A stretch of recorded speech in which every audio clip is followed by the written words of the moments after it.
Welcome back, trainers, to the Collector's Emporium Mega Cup. I got it right this time, Mega Cup. Yep. I'm Tyson, joined here by Choppa here for our round 3. And I'm super excited. We're already halfway through the day, or halfway through our Swiss rounds, I should say. There's so much more Pokemon to be played. Yeah, exactly. And not only do we have the Cup, we have another tournament after this. We're starting halfway through that. We're going to catch the tail end. Yes, we didn't even think to mention, this is a double header, so not only is there going to be a Cup, there's also going to be a challenge giving a little bit less prizing in terms of CP, but for someone who maybe doesn't make the top cut rounds of the Cup and they want a little bit more Pokemon to play, they've got another chance. There's so much more to be played. Yeah, so much more to be played and so much more to be watched. As we get into our round 3 today, we have our pairings here. Our top pairing that we are going to have streamed for you guys is going to be Andrew Jenkins versus Corey Okonowitz.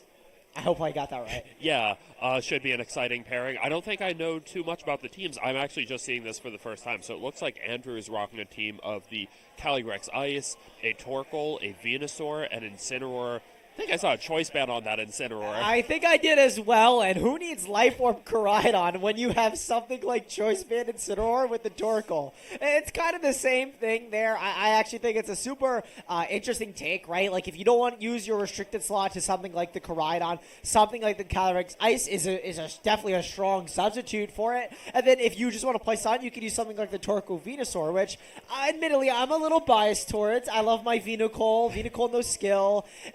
I totally missed that archetype, but unfortunately Venusaur doesn't really have as much use in the non-Dynamax format, considering it doesn't get access to things like those Vine Lashes. You're kind of just a Sleep Powder robot, where you can fire up the Sleep Powders and be fast and fire it off in Sun. And then Torkoal, I think, does have a use. We got to see it on something like Michael DeBest's team with the Torkoal with the Eruption or something like the Hard Trick Room. So getting to see it with something like the Calyrex Ice Rider, if it's able to get up Trick Room, actually does have some usage there. As we can see here, I think there's a little bit of an error with the sheet. That's a safety goggles okay. Incineroar.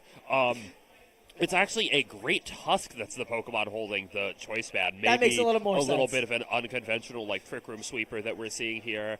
Oh, that Great Tusk might have a surprise for us. Won't spoil it yet. Yeah, absolutely. Oh my gosh, I'm so excited to see this. This is a really funky team. I think it's funky, but I think it like you can very clearly see the function in it as well. Something like the Torkoal with the eject pack on it, allowing you to go for just an overheat, doing tons of damage in the Sun, and switching out, getting a free pivot into something like that Tusk very safely, or even something like the Incineroar or even the Calyrex. But usually you're probably going to be wanting to lead something like the Calyrex and the Torkoal, and you can go for a Trick Room overheat, and then you get something like the Great Tusken for free under Trick Room. Glacial Lance plus any of the Great Tusks attacks sound very scary, but Andrew here is going to lead the Fluttermane and the Calyrex Ice Rider, and Corey is going to lead the Ogre Pond, Cornerstone, and the Terapagos, which we didn't even get to talk about, but Corey's team is... we didn't talk about Corey's team too much. Well, I'll have the 6 Pokemon for you soon, but it's a relatively standard Terapagos team with a lot of like the standard supporting pieces like Corner Pond, Incin, Rilla, Water, Urshifu, a team that you've seen before. And I'm sure that Andrew has had a chance to play against before. I don't think that many people can say they fought against Calyrex, either Great Tusk or Venusaur as like support partners. So maybe Corey's going to be the one at a bit of an experience disadvantage here. I miss Great Tusk so much. He's a relic of the past for sure. We do see the Terra Shell being broken here by the Fluttermane, goes for a Dazzling Gleam, is going to be doing a bit more damage, which might matter late in the game with the Fairy Feather, but that Ogre Pond and Cornerstone able to get the one-hit knockout on the Fluttermane there with something like that Power Whip, just doing so much damage. The Terapagos there going for a Calm Mind, not in any sort of threat here from a Glacial Lance or the Fluttermane there. I wonder how Calyrex is going to follow up on that Dazzling Gleam. Ooh, it looks like... So Dazzling Gleam was just break the Surdy on the Ogre Pond, break the Terra Shell on Terapagos, Glacial Lance to follow up for damage. And you're telling us that maybe this is not actually going to be a Trick Room game for him, kind of contrary to what you'd expect out of a Calyrex Ice. Maybe the Calyrex Ice is acting more as bait, and we're going to see one of his other Pokemon kind of act as the primary sweeper here. Yeah, and I actually don't mind that there from Andrew. Kind of letting your Flutter Mane go down in exchange for the Ogre Pawn Cornerstone.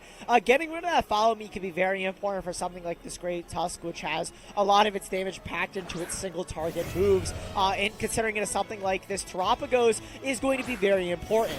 The thing, though, to note about Great Tusk is that it is, unfortunately, especially defensive weak. So something like the Terapagos at a +1 is going to be doing a lot of damage if this Terapagos isn't able to fire off attack.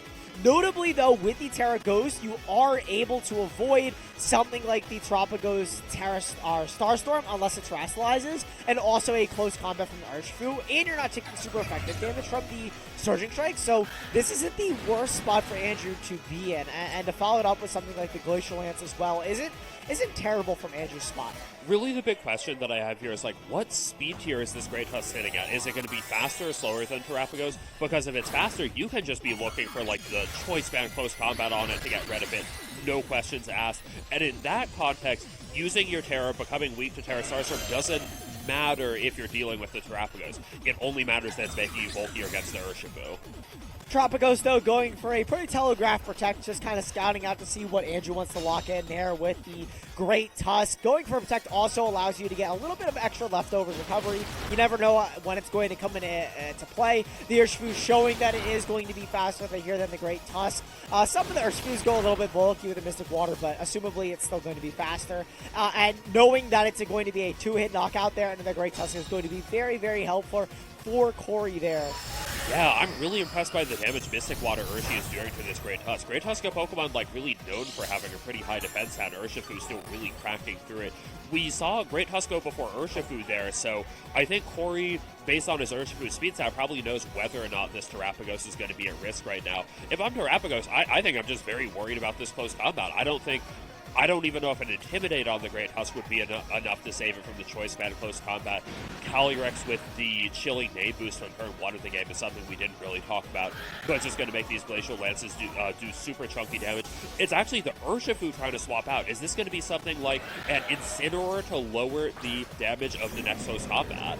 With Choice Band Stab close combat coming out from this Great Tusk here, I don't think it's going to be enough. As you said, that Intimidate is very, very scary. We do see a Terrestrialization, though. If Corey is something like that bold Terapagos, we have seen it eat something like close combat from Urshifu, and maybe that damage is comparable, but I'm very, very scared for Corey's Terapagos if it does get dropped to a close combat here. Let's see though. Ooh. It does hang on, though. Preferably, or assumably, meaning that the Terapagos here is going to be bold from Corey's side, allowing it to live that close combat, is going to be doing super effective damage with that Terra Starstorm here into both these Pokemon, doing super effective damage, as I said, into the Great Tusk, doing about a third there to the Calyrex Ice Rider on Andrew's side. Yeah, Terapagos reminding us that it's a Pokemon kind of known for its staying power, its setup potential, rather than its raw damage. Going for a Terran attack at +1 and doing maybe 1/3 to a Calyrex isn't the most impressive. However, I think this might be something that Andrew is okay with, because that Terapagos is absolutely going to be in range of something like a Glacial Lance right now. With both of these Incineroars on the field, I really have to wonder who has the slower one. Because if Andrew has the slower Incineroar, he's going to be wide open to just go for something like a Fake Out the Enemy Incineroar and Glacial Lance combo. Yeah, and I'm curious if Corey is going to take that into account, kind of just protect the Terapagos as we saw the last turn against the Great Tusk, kind of we're only were you seeing what the Great Tusk were doing, but you were just getting that leftovers recovery, which is really important. But we see Fake Out come out from Corey's Incineroar first, meaning it's going to be the faster one in Trick Room, is slower outside of it. Both of these trainers exchanging flinches here. Yeah, when you don't know the speed tiers on the Incineroar, kind of going for what we like to call the fake out handshake there is really good, because you never want to be, you don't want to try and fake out the enemy fake out Pokemon after it's already used its move for the turn. You will waste your turn and leave yourself open, in this case, to a huge spread move. So both players kind of just choosing it to play it safe, figure out those speed tiers. Oh, Incineroar not going down to 1 high horsepower from Calyrex. That's huge. And that's a very bulky Incineroar as it goes off for a Will-O-Wisp to make it do even less damage against something like the Terapagos next turn. I think Corey may be trying to play around a Protect on the Terapagos, but actually going for Flare Blitz, not able to knock it out, unfortunately. I mean, if it had the choice band that it had on the team preview before, it actually would have been able to knock it out, but it is not going to be able to here, able to hang on, and Corey's going to go for a Terra Starstorm in a both these Pokemon, and if you, between this turn and the next, I believe Burn's actually going to pick up on the Calyrex Ice Rider. I'm not actually sure about that. I think the Calyrex, so let's see, 33 down to 21. So Calyrex is going to be with us for, 2 more turns right now. Thing is, when this Calyrex is when you're fighting a full health Urshifu with Calyrex and Incineroar, or relatively healthy Urshifu, you need all the health you can get. I think that Urshifu in the back is just looking so spooky for Corey right now, and the fact that he's been able to preserve HP on this Terrapagos might be paving the way for a win.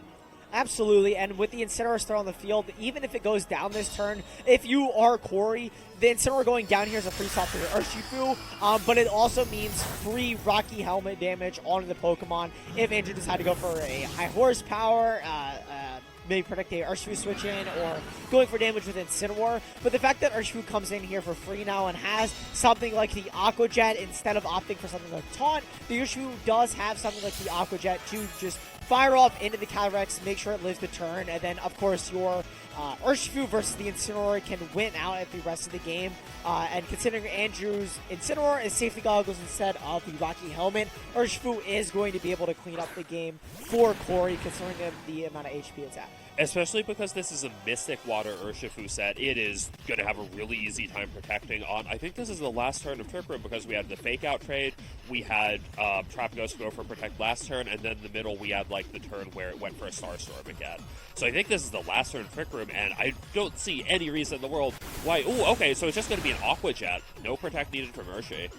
I think Aqua Jet is a little bit better there because it at least forces the Incineroar to target down either slot. Because then if you Aqua Jet, it at least gives you the opportunity to attack with Terrapagos. If you go, if you for some reason attack it's with taking just a little bit more of that Flare Blitz recoil, actually. You're so right. Yeah, the Flare Blitz, maybe you get a burn into the Urshifu or something. So you never know. I don't think the Incineroar was enough HP, though, to live, like you said, against that Mystic Water. But whatever else you have to play for, I think is correct. And yeah, the Surging Strike's almost doing a half to Incineroar there with just one Surging Strike. But Corey's going to take game one here, and I'm really interested to see how Andrew's going to adjust the game, too. Yeah, let's see. So one thing that was interesting about Andrew's game plan is it would be easy to forget that Fluttermane even came to that game because it went for Dazzling Gleam and then reminded us that it's not known for its physical defense stat by going down to 1 Power Whip from Ogerpon. I wonder if that's a trade that Andrew is happy with, sort of saying, I'm going to use my whole Fluttermane to break some of your defensive abilities, maybe pave the way for Glacial Lance, but I wonder if he could try replacing it with any of his other Pokemon with a little bit more utility. We didn't really see the Sun mode on the team of the Sash Venusaur and the Eject Pack Torkoal that game. I wonder if those are Pokemon that you'd want to have here, but maybe he's deciding that because he's up against a Terrapagos, which can turn off the weather whenever it activates that Terraform Zero ability, maybe he's just saying that this isn't really the ideal matchup for those guys. Yeah, absolutely, and I really think something like the Cornerstone is kind of an important piece. I think Andrew made the correct decision in getting rid of it, kind of trading the Fluttermane, maybe not trading the Fluttermane, but getting damage on the Cornerstone to get rid of Corey's redirection so that you can fire off those close combats into the Terrapagos is going to be very important. But, of course, Corey recognizes that as well, and giving up that Cornerstone meant that he got a free switch into something like the Incineroar or the Urshifu, and you're kind of able to play around with your Terrapagos' bulk considering you are assumably bold, and being able to live something like that choice band close combat at the -1 is going to be very important information for Corey to play around in a game too. I wonder if one other thing that Andrew could try is maybe figuring out some other way to get rid of Quarter Pond. Not that that's a very easy task, but once you do that, maybe you could use something like a Fluttermane Moonblast to address the enemy Urshifu, make sure that it's not going for those really powerful Surging Strikes. This Urshifu feels so ridiculously strong. And we do see the leads here. Corey leading with the same thing, or excuse me, a different thing with the Fluttermane of their own and the Terrapagos, and Andrew switching it up as well, leading the Incineroar and the Calyrex Ice Rider. Yeah, kind of curious to see both players like mix it up. I feel like Andrew, having lost game 1 pretty decisively, is the one with a little bit more pressure to do it. This Flutter Mane seems like a pretty good adjustment because it is the booster energy support set with moves like Thunder Wave and Taunt. And I think Taunt might be exactly the kind of thing that you want to use to slow down something like the Calyrex Ice, make sure that there's no Trick Room in play, and make sure that your Pokemon like Urshifu still kind of run the speed order. I think also doing a decent amount of damage to something like the Great Tusk, not allowing it to switch in for free. Moonblast is going to do decent damage to Incineroar once it gets off those taunts and things like that, and it is a force to be kind of reckoned with, right? So this Calyrex, a lot of the times on these Tropicos teams, these Flutter Manes are able to eat maybe one Glacial Lance. The thing that I will say that Andrew has differently is Flare Blitz on this Incineroar, which is not a move we commonly see anymore, but is definitely very, very good on him. Are good on Incineroar when it is used. It does a lot of damage. It's a 120 base power move, stab, and Incineroar has not a bad attack stat. Like, Flare Blitz does a really good amount of damage, and if we see a double up here, Fake Out actually going into the Tropicos there, breaking its shell, also flinching it for the turn, and with a Glacial Lance is going to be able to do a lot of damage. Ooh, okay, so Corey kind of deciding like, hey, I'm not sure if you're going to go for Trick Room, let me throw out a Shadow Ball to do a little bit of extra damage. Seems like that might have been the right call because here comes a Glacial Lance from Calyrex. I think Flutter Mane really taking that Glacial Lance pretty well, by Flutter Mane standards here, but this damage on the Calyrex is going to make sure that it is under a lot of pressure on the next turn. And that Flutter Mane, like I had mentioned before, able to live that Glacial Lance is very big, as to not give Andrew that +1 boost on that Chilling Neigh. Andrew debating here if he wants to go for a Terrestrialization.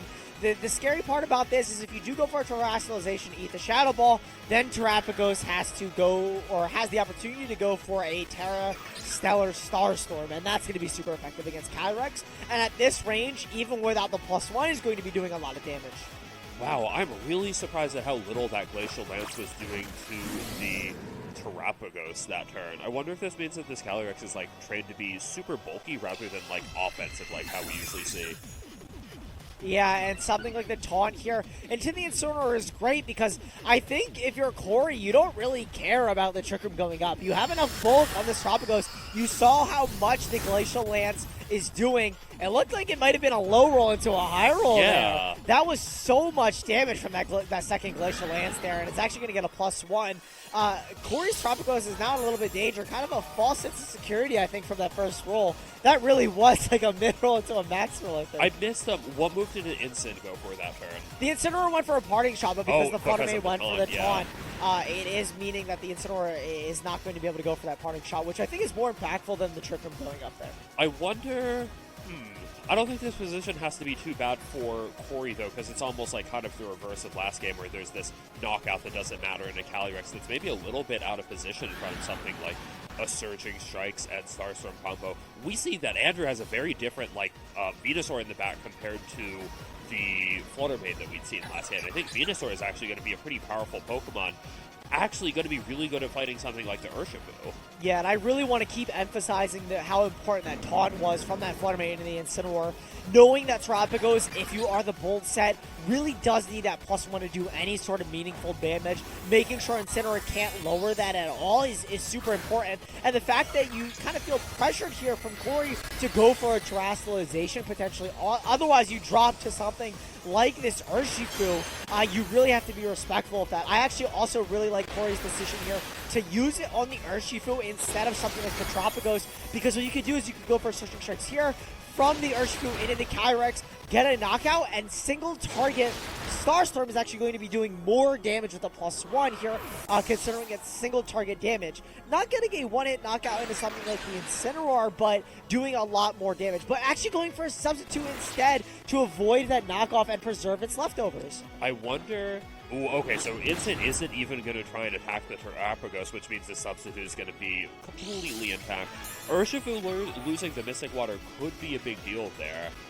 I think the decision to tear the Urshifu instead of Terrapagos is just really interesting. You don't see that too often with Terrapagos. It's usually going to be the primary tear on these sort of teams. But in this matchup, I totally see why you'd want to give it to Urshifu instead, just saying that your Terrapagos doesn't, you don't need to clear any weather, you don't need the spread modifier on your Starstorm. I wonder how he feels about that decision, now knowing that his Urshifu is going to have to fight a Venusaur, though. Yeah, the Venusaur being in the back instead of something like a Flutter Mane, I definitely think Corey's not too interested in. Even if you were able to hit it with a one-hit knockout move, considering the Venusaur has a Focus Sash, it's going to be easier said than done. And considering this Incineroar's Terraghost as well, your Tropicos doesn't have the option to attack it anymore unless it has a coverage move, which it does not, considering it has something like that Substitute. Like we keep bringing up about this team, just because it has that Trick Room mode, it's a little bit hard to guess what speed stat the Venusaur might be at, or also what speed stat the Urshifu is at. Urshifu didn't seem confident it was going to outrun anything here, so it is just going to be withdrawing for the Incin. That is the... Oh, Rocky Helmet set, so it would be susceptible to something like a Sleep Powder. Yeah, but what's important, though, is that the Substitute is still up and alive, so Sleep Powder will not be able to go through that onto Corey's Terrapagos. The Terraghost Incineroar is coming out here from Andrew, going to be the translation of choice. Incineroar has full HP, though, and is going to be able to do a lot. And between Flare Blitz, I actually think you're going to get a decent amount of value out of this Pokemon. Protect there from the Terrapagos, trying to regain a little bit of HP that you used to spend to make that Substitute with those leftovers. Grass Knot being the move of choice from Andrew. Grass Knot not doing too much to Incineroar. Rocky Helmet, because it is a physical, or not physical move, but it makes contact, is actually going to break the Focus Sash there on the Venusaur. Yeah, I think the Terraghost Incin there really showing us like one of the drawbacks of using the Terra on the Urshifu instead of Terrapagos, because now Terrapagos just cannot do anything to touch this Ghost-type Incin. There's no Terra Starstorm to hit it for super effective. You're really going to have to rely on things like Knockoff and Surging Strikes instead of the Starstorm. Yeah, absolutely. I think with the Parting Shot as well, that's going to give you a lot of flexibility, and considering there's no taunt on the field anymore, that you're not, the Incineroar is going to be able to go for a Parting Shot. Yeah, ooh, looks like Andrew is considering that Great Tusk coming in here to try and withdraw the Incin. And with the Substitute here on the field, Corey, the Substitute is still on the field. Venusaur does switch out. Great Tusk coming in, though, for the Venusaur. Tropico's going for another Protect. Yep, Terrapagos just trying to play this as safe as possible right now. See how the enemy Incin is responding here. Okay, and the Parting Shot there going into the Protect, able to protect against that knockoff. Going into Terraghost Incineroar is very good. Safety Goggles there being knocked off.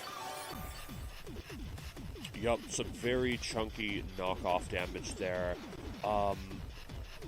Let's see, so this Great Tusk is going to have, like, knockout pressure on the enemy Incin from here, which would mean that Corey wouldn't have a way to touch the Terraghost Incin if the Tusk has dealt with it, you know, stopping a knockoff or anything.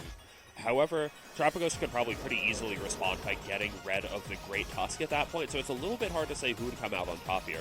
We have to remember that both sides have a Pokemon like, I guess, Venusaur in the back versus the Urshifu, so that back matchup probably really has to favor Andrew, if anyone.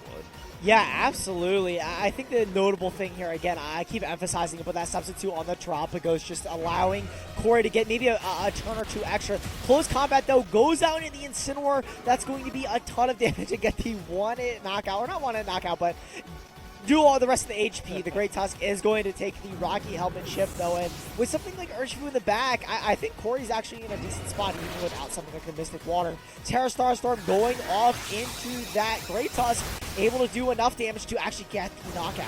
Yeah, between +1 on the Terrapagos, -1 on the Great Tusk, the Rocky Helmet chip. Great Tusk, very low natural special defense stat. You know, just going down to exactly one of those. Parting Shot, because the Taunt had worn off on Incin, is a really great play out of Andrew here. I think putting a little drop on that Terrapagos to make it less threatening for Venusaur is nice here. It's still a little bit hard to say who has the edge at this point, though. I think whichever Venusaur and Urshifu is faster is still something that I don't think we've had seen yet, because if that Urshifu is faster than Venusaur, I think it can, Urshifu can really easily finish off Incineroar before anything else happens, and then Terrapagos is probably capable of winning a one-on-one fight against the Venusaur. Yeah, and this Urshifu here, the thing is, like, again, that fake out from the Incineroar coming back in. Corey doesn't have fake out of their own, so a move here is going to go off into the Urshifu. You kind of have to predict, though, if Corey is going to go for a Protect on the Urshifu, kind of playing around that fake out. If the thing is the Tropicos substitute, yes, you're parting shotting around it, you're lowering the Tropicos, but Tropicos with the substitute has all the time in the world. And with the special defense boost that you still get, it's going to be really hard if you are Venusaur to break through it. Unfortunately, the fake out does go off into the Urshifu. The substitute is going to be able to take it, though. Starstorm firing off in this Venusaur. Yeah, and did you catch which of Venusaur and Urshifu moved first that turn? I believe the Urshifu moved first. Urshifu moving first. Okay, so that is a huge deal, though. That means this Urshifu is just going to be free to go after Incin this turn if it wants to, because Venusaur was not able to deal with Urshifu last turn. And I think that might have been the one and only chance it was going to have. Yeah, and the scary thing now is, like, I think even something like the Aqua Jet, even if you weren't confident that the Urshifu didn't go first and it was something like a speed tie, you go for an Aqua Jet into the Incineroar, and then you have enough HP for a struggle to knock out the Incineroar in a late game. And again, this substitute is just doing so much for Corey, allowing this Tropicos to live basically on the field the entire game. You now just, no matter what the Venusaur decides to do, can't even get Sleep Powder. You're just kind of locked in here, and the Starstorm's going to wrap up the game here for Corey. Yeah, that Sub-Calm Mind combo almost feels like it's kind of meant to deal with the Pokemon like Venusaur, who, like you said, can't do anything with Sleep Powder. We saw the Sludge Bomb failing to break the substitute after one Calm Mind boost, even though this isn't the big form Terra Terrapagos yet. So Terrapagos reminding us why it's such a great Pokemon to use against a status user like a Venusaur or an Amoonguss. And a very well-played set from both Andrew and Corey there. Andrew trying to figure out what to do in that set is very difficult. Considering your one piece that is able to break through the Terrapagos, that being the Great Tusk, kind of your main super effective damage dealer, which we know is really important, kind of trying to find that spot into it to break into like that Tropicos substitute is very, very hard to do. But congratulations there for that 2-0 there for Corey. We are going to cut to a quick break. Make sure you restart your stream just in case you're having any audio issues or anything like that. But thank you for watching. We'll be back for round 4 very soon. Thanks for watching. Stay tuned. We'll be right back.